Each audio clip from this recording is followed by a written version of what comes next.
అంటే ఒక పక్కన ఆమెకు కవిత పైన ఇద్దరికే ఒక మరక పడ్డది. సో ఆ లిక్కర్ సంబంధించిన అంశం కావచ్చు. మరొక పక్కన అవినీతి ఆరోపణలో కూరుకుపోయినటువంటి కుటుంబం. సో లంకలో పుట్టిన వాళ్ళంతా కూడా రాక్షసులు అన్నటువంటి తిరగనే. సో కవితని ఏ విధంగా తెలంగాణ ప్రజలు యాక్సెప్ట్ చేస్తారు సార్? తెలియదు అంటున్నా నేను. ఇప్పుడు మనం నిజంగా కూడా ఎవరు యాక్సెప్ట్ చేస్తారో చేయరు అర్థం చేసుకోలేవు.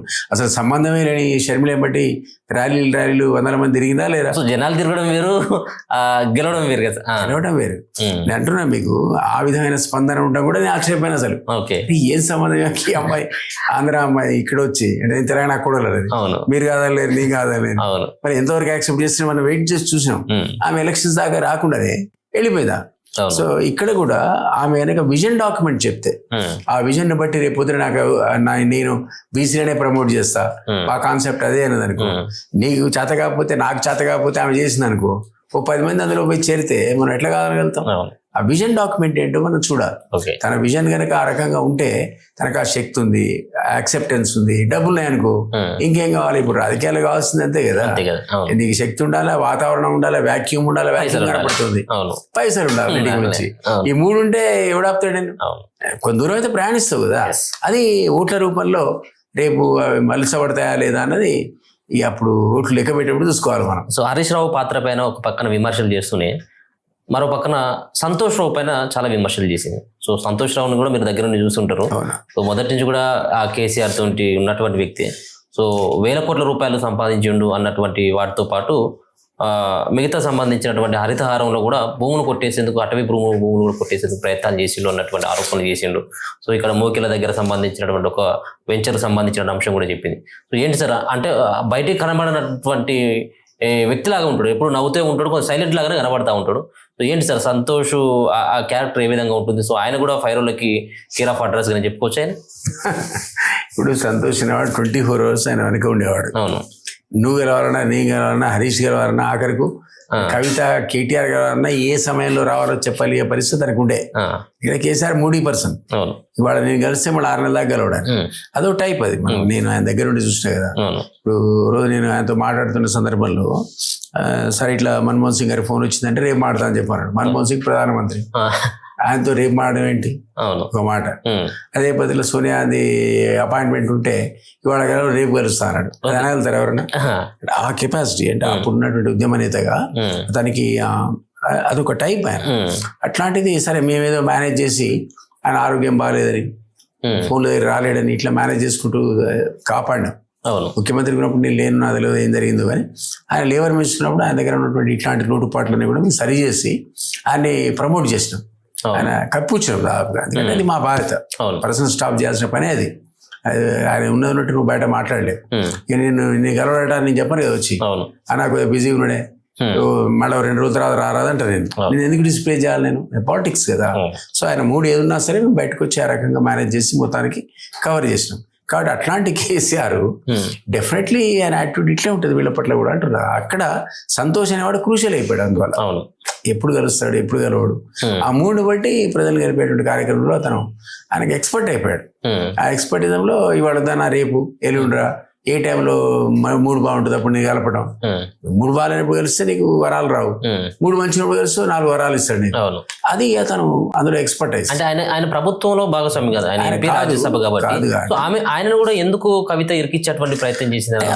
ఆయన ప్రమేయంతోనే వాళ్ళ నాన్న రకరకాల అపాయింట్మెంట్లు ఇవ్వకపోవడం, పనులు కాకపోవడం, సో అందులో కొంత ఆర్థిక లావాదేవీలు ఆ బాబు ఇన్వాల్వ్ కావడం, కుదరతే డబ్బులు తీసుకోవటం, ఇవన్నీ కొన్ని తండ్రికి కూడా తెలియకుండా చేశాడు అనేటువంటి ఆ మాట ఇప్పుడు అంటుందా? కాబట్టి అది జరిగిందేమో కదా, జరిగే అవకాశం కూడా ఉంది. ఇంతకుముందు కూడా అన్న ఆ మాట. సో దానివల్ల ఆ మీద కోపం పెంచుకుంది. ఓకే, ఇంకొక మాట కూడా చాలా కీలకమైనటువంటి కామెంట్. కేటీఆర్ ని ఓడగొట్టేందుకు హరీష్ రావు తీవ్రమైనటువంటి ప్రయత్నాలు చేసిండు.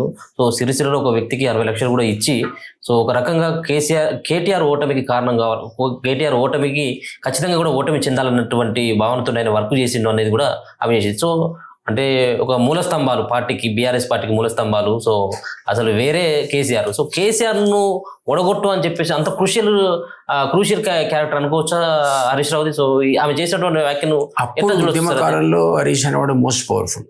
మనకు చాలా ఉండేది దాని అంటారు ఒక గ్రూప్ ఉండేది, తనకు ఒక సే ఉండేది. కొంతమందికి టికెట్లు ఇప్పగలిగాడు, కొంతమంది కట్ చేయగలిగాడు, కొందరిని ప్రమోట్ చేశాడు, కొందరిని తొక్కేయగలిగాడు. అతను ఆ రోజుల్లో ఉన్నటువంటి సిచ్యువేషన్లో మాట్లాడేది అప్పటి సంగతి. సో మరి ఏమన్నా ప్రయత్నం చేశాడేమో ఓడిద్దామని, అది లేదు. ఇక్కడ రాజకీయంగా కేటీఆర్ పైకి రావడం ఇష్టం లేదేమో, మనం చెప్పలేం. వెరీ డిఫరెంట్, అది హరీషే చెప్పాలి, మనం చెప్పలేం. అంత రైవల్రీ వాళ్ళిద్దరికి ఉందా లేదా అని నేను చెప్పలేదు. కానీ డెఫినెట్లీ హరీష్ కేసీఆర్ అనేవాడు, కేటీఆర్ హరీష్ అనేవాడు కేసీఆర్ ఉన్నంత వరకే ఒక గొడుగు కింద పనిచేసే వ్యక్తిత్వాలు తప్ప, నేనే కేటీఆర్ రేపు నేను పార్టీ పదవికి నేనే అధ్యక్షుడు అంటే హరీష్ పనిచేయడు. అతనికి కూడా నేచర్ కానీ ఆ హిస్టరీకి కానీ అతను చేసే వ్యక్తి కాడు. కాబట్టి కేసీఆర్ జరిగితే అది 3 బుక్కలే, ఓ పక్క కవిత, ఇంకో పక్క కేటీఆర్, ఇంకో పక్క హరీష్ రావు. ఆ పార్టీ 3 బుక్కలు అవుతుంది. కేసీఆర్ ఉన్నంత వరకే వీళ్ళంతా కలిసి పనిచేస్తారు, అతని యొక్క యాక్సెప్ట్ చేస్తారు, అతని యొక్క లీడర్షిప్ ని. అంతవరకే loyalty, Harish loyalty towards KCR తప్ప టువర్డ్స్ కేటీఆర్ కాదు. కాబట్టి డెఫినెట్లీ ఆ రైవల్రీ ఏ స్థాయికి ఉందో ఆ అమ్మాయి చెప్తే మనం వినాల్సిందే తప్ప మనం అంచనా వేయలేదు. ఆమె వ్యాఖ్యల వెనుక సార్ అంటే వేరే వ్యక్తుల యొక్క హస్తం ఉండొచ్చు అనుకోవచ్చు, లేకపోతే ఇవాళ పార్టీ యొక్క హస్తం ఉండొచ్చు అనుకోవచ్చు, లేకపోతే ఆమెకు జరిగినటువంటి అవమానానికి ఆ విధంగా మాట్లాడి ఫ్రస్ట్రేషన్కి అవమానానికి మాట్లాడి ఉండొచ్చు, ఒక కారణం. ఇంకోటి రాజకీయం అంటే ఏంటి అసలు? కేసీఆర్ చెప్పాడు కదా, నేనేం మఠాన్ని నడుపుతలేను, నేను ధర్మ సంస్థ కాదు, నేను రాజకీయమే చేస్తాను. రాజకీయం అంటే ఏంటి? సపోజ్ పాకిస్తాన్ ఉంది, చైనా ఉంది, అమెరికా ఉంది. పొద్దున్న లేస్తే నీకు చిచ్చు పెడతా ఉంటాయి నీ దేశాల్లో. ఎక్కడ ఏమి జరిగినా కొంచెం ఫండింగ్ ఇస్తాయి. నీ అస్థిరత్వాన్ని అట్లా రాజుకొని ఉంటేనే వాడి పబ్బం కలుస్తుంది. అమెరికా వాడిది కానీ పాకిస్తాన్ వాడిది కానీ వాడి పని అదే. నీ దగ్గర డిస్టర్బెన్స్ క్రియేట్ చేయడం వాడి పని. అదే పద్ధతిలో కేసీఆర్ అనేవాడు అధికారంలోకి వచ్చి 63 సీట్లు ఉండి తను అవసరం లేకుంటే కూడా ఆయన ఇది పక్కకు పెట్టి దీన్ని పక్కకు పెట్టిండు అడ్మినిస్ట్రేషన్. కాంగ్రెస్ నేను టీడీపీని ఖతం చేసే ప్రోగ్రాం పెట్టుకున్నాడు. ఎందుకని అది?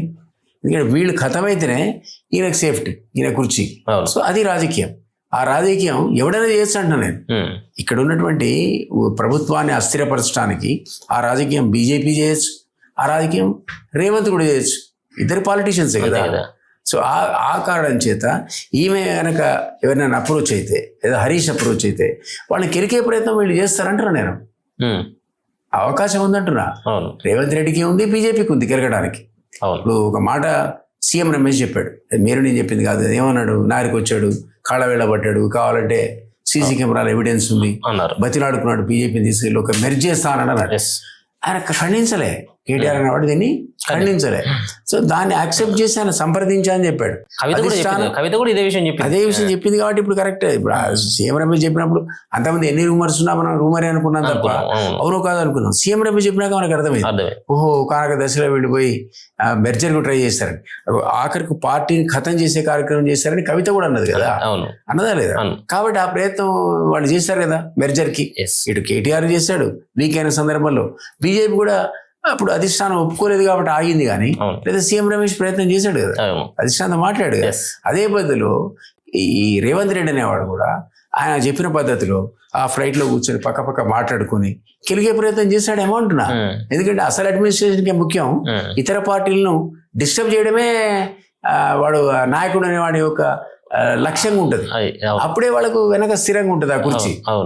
అది పాలిటిక్స్ అంటున్నా. అది మనకు చాలా క్లియర్గా కేసీఆర్ చెప్పాడు, నేనేం ధర్మ సంస్థ నడపట్లేదు. కాబట్టి ఇక్కడ జరుగుతున్నవి రాజకీయాలు. ఈ రాజకీయాల్లో ఏదైనా పాసిబుల్ అనడానికి ఆ ఎగ్జాంపుల్ చెప్తాను.